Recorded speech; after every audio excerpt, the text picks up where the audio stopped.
Hello everyone, welcome to DevTalks number. 5. Hey Bobby. Hey Ivo. Hello everyone. Today we're kind of looking at the oversaturated market of re-releases and ports of existing games, and we're actually Yes. wondering if they have a positive impact or a negative impact on the gaming industry. So I Bobby, wonder. you had something very business related. Yes. Well, that's more or less kind of relates as to how the companies are handling their IPs, and that's something I had a lot of people here say complaints about. Is when they constantly make ports of already existing games to other consoles, and the Mm-hmm. people have already played them, so they're fed up with them. They don't want to really see them again and such. And it feels, in a way, kind of a lazy way for companies to try and make more money of something already existed that has been released 5, 10 years ago. Really Yeah. differs. Like an example is quite a few days ago, Bayonetta and Vanquish were shown to be re-released once again on the Xbox One X, I think, if I'm not mistaken, and it has its improvements like most sports nowadays, but it's still reusing very old games again that have been released like 1 or 2 years ago on the Switch once again. So some people are excited, but some of them are, why would they re-release it again? Yeah, so another company that really re-releases lots of games is Nintendo, of course. Mm, And a lot of history with the Wii U is related to that if you're looking at the Switch right now. And I mm, think it's fair for them to re-release all those games, like Mario Kart 8 just didn't get played too much, or New Super Mario Bros. U Deluxe, yes, right?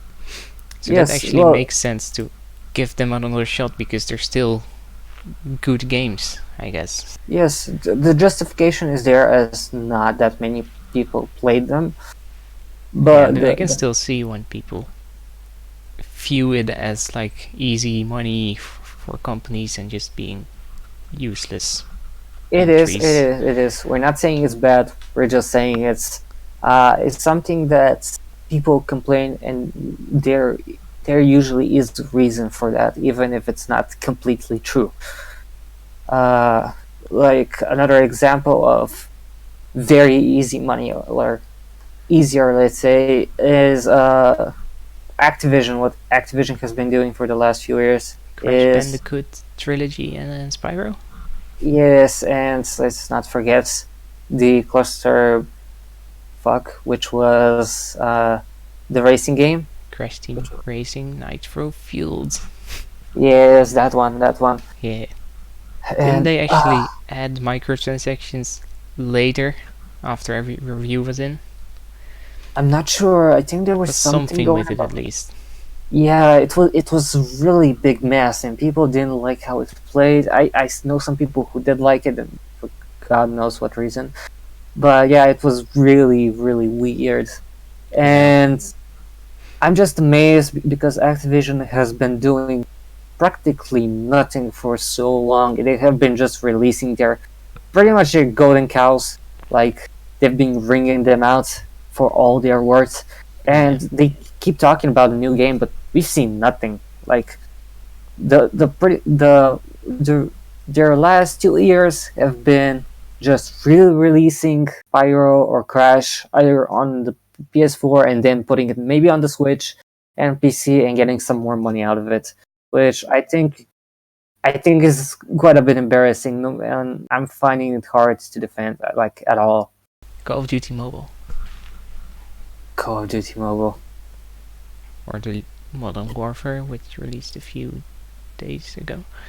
Mm, it's Call of Duty games. That's nothing. You can't say It's that if you're a Nintendo fan, Bobby.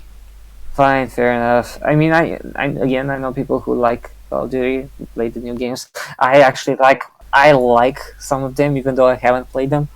Uh, but yeah, fair enough, I guess. But that's about what they got going for them. And we're not saying like Nintendo isn't guilty of that. We talked about Mario Kart, but are we gonna excuse Mario Brothers U Deluxe? Yes, it's a good game, except for it looks bad. And that's kind of just scratching the surface. We have Donkey Kongs, we have Bayonetas, as mentioned before. We have the Hyrule Warriors. We have I can't say Legends of the Breath of the Wild is a port, but kind of is. Not really though. Eh. Yeah, How about like Link's Awakening? 'Cause that's a remake. yeah, but That's a it's very different from the original one, which it's still the same story, but they remade the rest of it. Yes, and from here we can kind of try and go into the direction of why is it a good thing for people to re-release games and remake them? We know we see it can be seen as a crash grab. It's obvious, but it can be good too, right? Yeah, it's how about The Witcher? Now being on Switch, it gives so many new people to experience it again. And Oh, that was a deal with the devil. I mean, I think most developers agreed on that, where yes, they said it was basically impossible how they did it, and they had some kind of witchcraft, which Witcher. ties in it pretty nicely. Yes. Yes.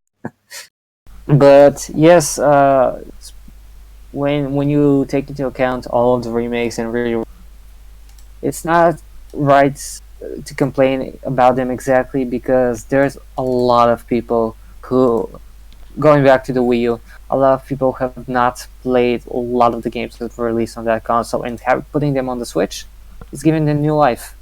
Yeah, something Nintendo also always does is the Virtual Console, Yes. but they're not doing it now.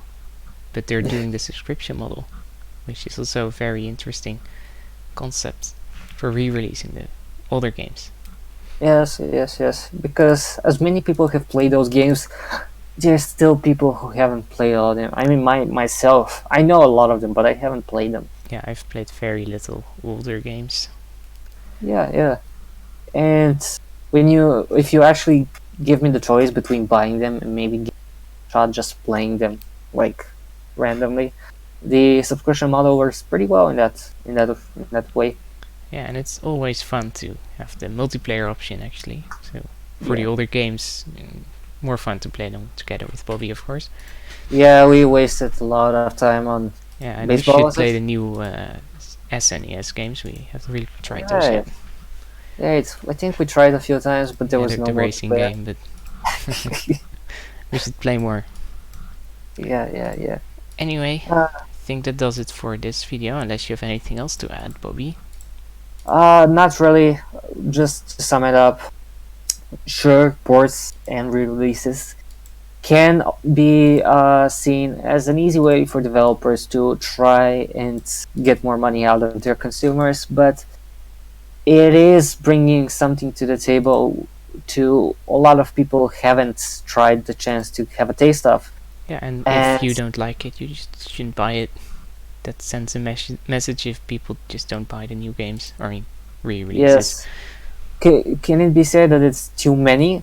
Yes, it can. It can flood the market, yes. Yes, and maybe there is a relatively slow income of new games compared to old ones, but I usually see it as a passing period because we're nearing the end of the console generation, and I'm pretty sure when the new generation comes, it's gonna be a bit more busier, probably.